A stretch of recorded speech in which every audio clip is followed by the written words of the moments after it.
You walk out of your examination room where you spent the last 30 minutes discussing 3 different treatment options in detail with a 26-year-old patient, who then tells you that he wants to research this a bit more before he texts you his decision.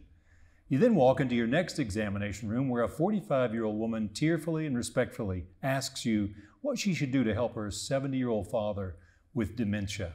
Hi, I'm Dr. Jeff Crane, and in this video, we're going to explore the important differences in priorities and expectations of different aged patients. Let's look at slide 2. It's really important to understand that every generation grows up with a different set of cultural and technological experiences, and those shape expectations and set priorities in the doctor-patient relationship. Successful health professionals understand these differences and use them to advantage. Let's get started. As doctors and other healthcare professionals, we provide an important service to customers, our patients. Patients come to us with often very different sets of priorities and expectations about the product that they seek, healthcare.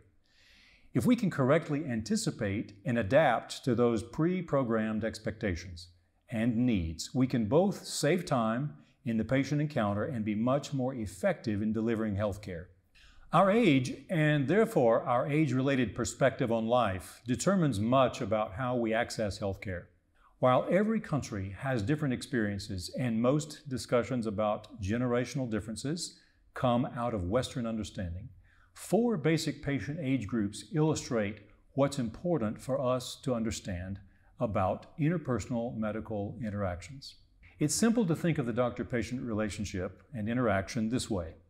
Our patients come to us in their 20s, 30s, 40s, and older. Here is a graphic that shows 4 groups with basic age ranges and some distinguishing features. Baby boomers, Generation X, Generation Y, also called Millennials, and Generation Z. Our pediatric patients will probably fall into another group, even called Generation Alpha, but they're not part of our discussion today. Now let's look at features of each group that have implications for the doctor-patient relationship. Let's talk about the baby boomers. They're a population of children born after World War II, and I've placed them together with an older group of patients called retirees, or the silver generation. These 2 groups comprise our oldest group of patients and were born between 1920s and 1954, putting them in their late 50s and older. Younger ones are still in the workforce. Members of this age group value health and access to health care, and the most of all 4 groups typically seeing a doctor. They go several times a year. Patients in the older group value the individual doctor's experience and knowledge, and it's important that your words and behavior give them a reason to trust you. Our elderly patients are averse to change and need predictability and stability. They need us to speak clearly, slowly, and give them time for conversation. So for example, try not to change the type and doses of 3 different medications at any clinic visit. That level of change could create confusion and possibly harm your credibility. Our older members in this group are often accompanied by a Generation Y family member. You want to give that person the detailed information about medical changes and instructions while focusing education and relationship with the patient. Because members in this older group can be lonely and depressed, coming in to see you in the clinic may be a social highlight of the month for them. A positive and friendly interaction with the doctor can be psychologically therapeutic. It's important that we recognize this and not assume that every complaint needs a new prescription.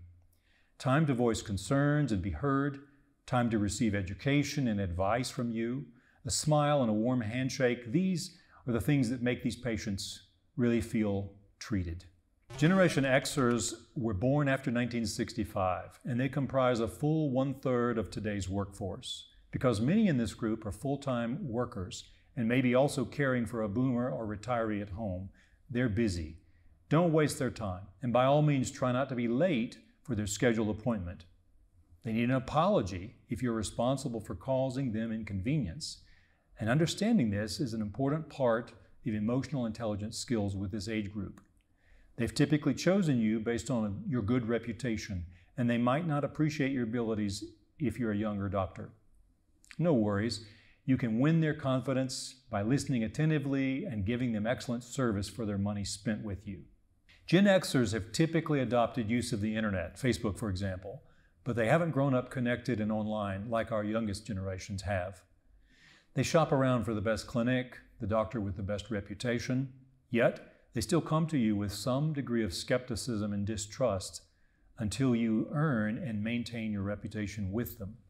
You do this by giving them excellent, medically informed, evidence-based healthcare, like a restaurant serves a customer with a delicious meal and candlelight.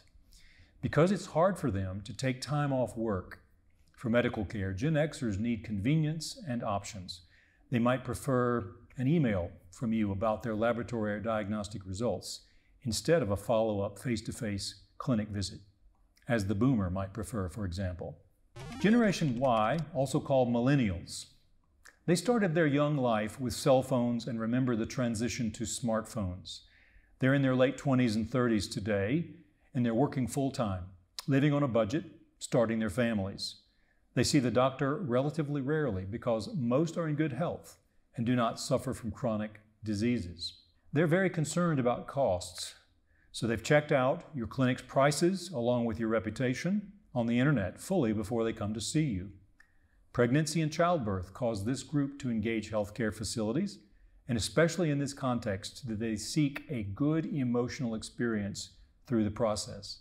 A young mother-to-be might choose your clinic because several of her friends have given you high ratings online, not concerned as much that you have high medical credentials and are keeping up with your medical education requirements, but that you're nice with your patients and make them feel good about preparing for their baby's delivery. If your ratings indicate that you have a temper, are rude with your patients, and charge too much money for your services, you probably won't see many millennials unless they have no other choice medically. Millennials especially want to participate in the medical decision-makings that affect their bodies.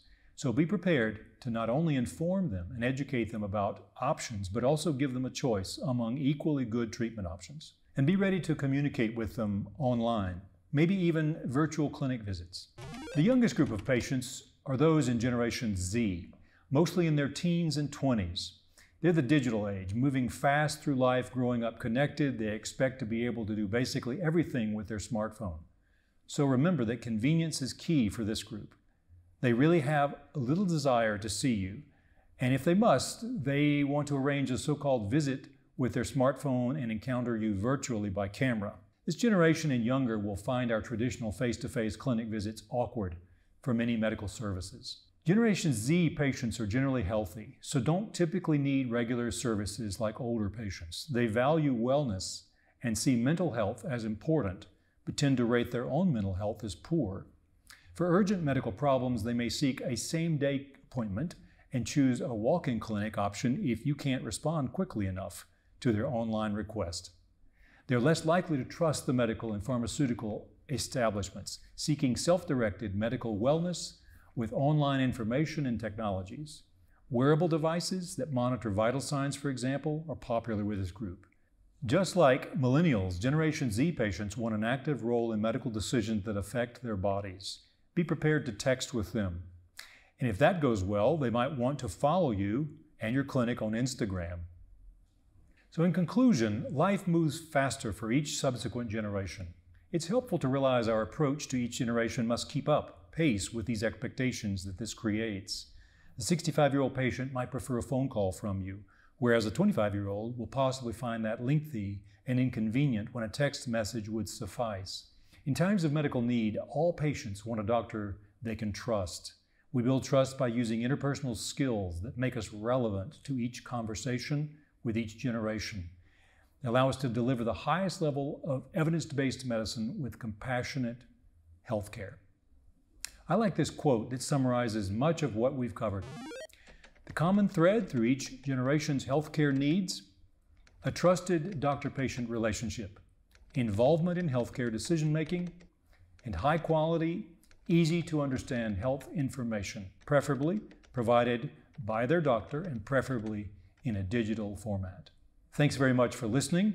I hope this makes you more relevant to each generation of patients that you see.